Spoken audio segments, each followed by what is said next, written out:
Nous parlions la dernière fois de ce qu'il y avait de tellement joyeux ou tellement réjouissant lorsque nous arrivions sur la terre d'Israël. Je vous rappelle la phrase « Ve'aya ki tavo el haaretz » lorsque tu seras arrivé sur cette terre.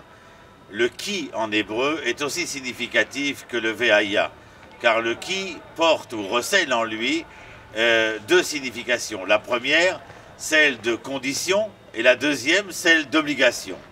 Alors, lorsqu'un terme est polysémique, il est bien évident qu'il faut non pas expliquer simplement chacune des définitions, mais essayer de trouver quelle est leur relation.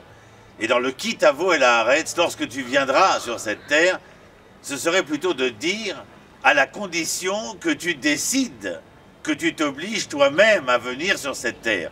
C'est-à-dire que cette réjouissance ou ce plaisir à pouvoir retrouver la terre ancestrale est lié à une décision profonde de l'individu d'être tout entier participant à sa propre histoire. Ce qui voudrait dire en quelque sorte que l'homme a le plein pouvoir d'être le sujet ou l'objet de son histoire.